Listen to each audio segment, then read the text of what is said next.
Last year when I was driving back from South Wales, fancied a break and I stopped at Linton village. It had a little bookmark on the map on my phone and I thought, what's that about then?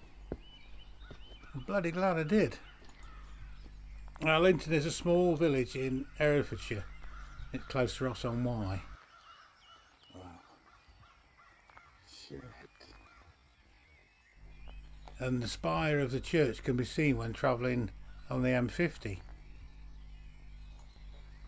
And in the churchyard of St Mary's there's a hollow yew tree in the grounds. You can imagine my joy. And many experts agree that Linton yew is a strong contender for England's oldest tree. Current thinking is that the tree could be anything from 1,500 year old to 4,000 year old. And according to many experts, it's been argued that the Linton yew was there in the time of Christ and could have been from the time of the Druids. Now, yew trees are one of 3 native coniferous trees with male and female flowers growing on separate trees. And the Linton yew is a female.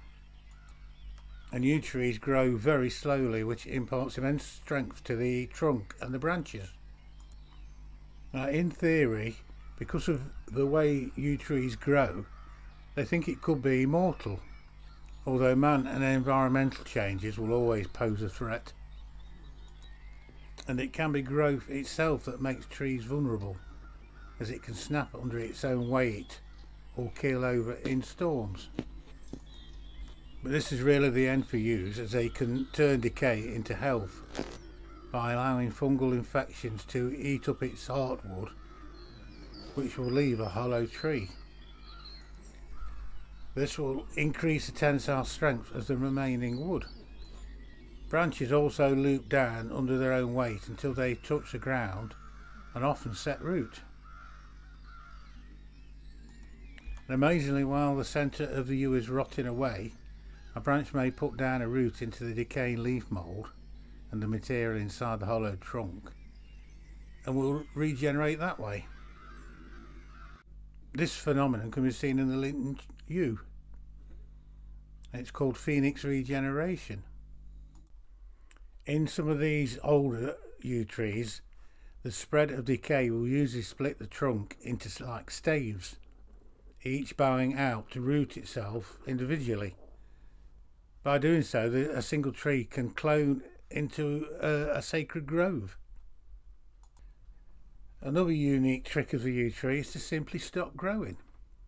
But it can of course resume growing, but it may not do for centuries. And the Linton yew has not changed its girth since measuring in the 1800s. And experts are quite sure that the yew tree predates the current St Mary's Church. Now, in 1998, the Linton yew tree was nearly destroyed in a catastrophic fire. Fortunately, 16 years on, the tree appears to have recovered well, with strong signs of new growth due to its great ability to produce new shoots almost anywhere on its trunk and branches. And the yew tree has a strong internal stem which can be easily observed. I think I got it on camera.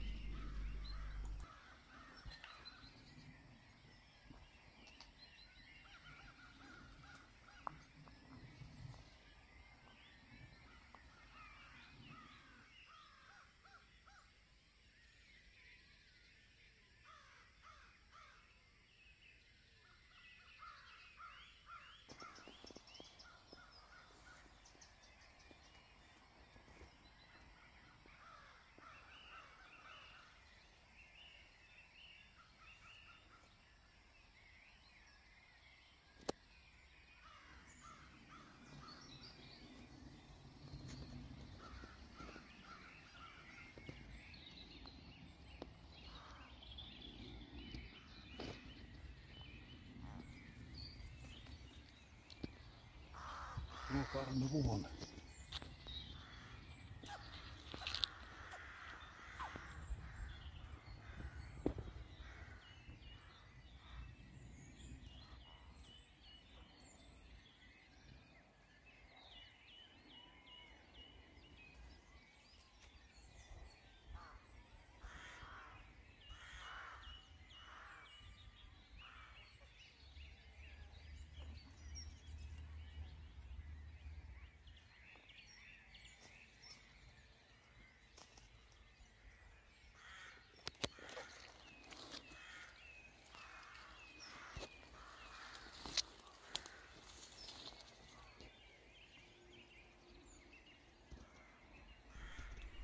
Now this other one I've just come across is a veteran yew, and it's got two distinct sides to this tree around its central hollow.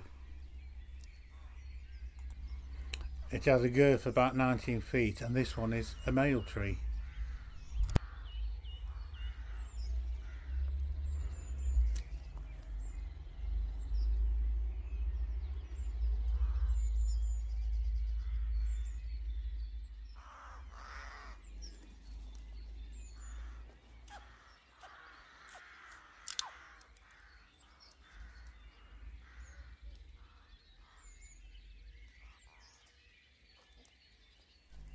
We know from the Domesday Book that Linton was an important Saxon settlement with a royal manor, and this area apparently had converted to Christianity in the 6th century, but it also nestled on the turbulent Welsh border.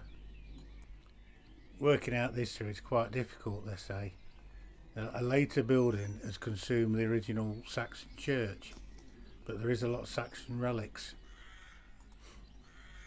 And the church was restored in the 19th century, but definitely dates to 12th century or earlier.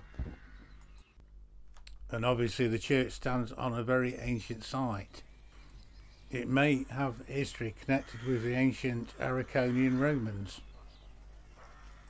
And of course there's the ancient yew tree. And then we have this old preaching cross. With this chamfered base, its age is not known for sure, but some of the early Christian monuments reuse prehistoric standing stones, so it's a possibility. But it could also be from material from the British Romano settlement of Araconium close by. It could have been something reused from there. Many of the early standing crosses in England were erected as preaching crosses, marking where the common people gathered to hear ceremonies and proclamations. Most were initially wood, later they were replaced by stone. And this tradition continued throughout the early medieval period. And there was a statute issued by Edward I in 1287 stating that the erection of a cross was a form of legal consecration of the spot. And the simplicity of this cross base and the Anglo-Saxon origins of the church suggests it is very old.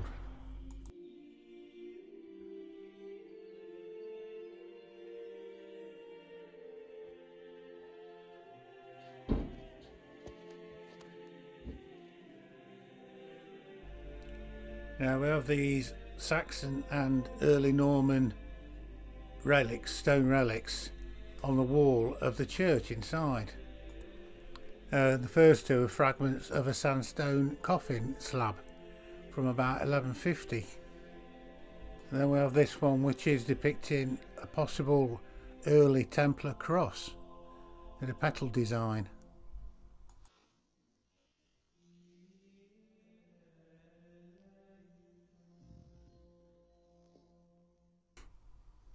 Then we have a coffin slab with a double cross on it. This one's sandstone from 1300, probably made for a priest or somebody religious.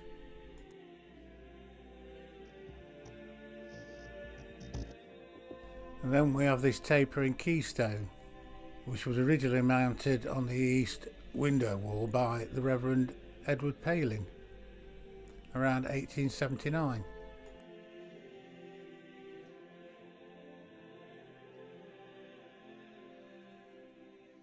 Here we have another sandstone coffin slab from 1350 to 1400.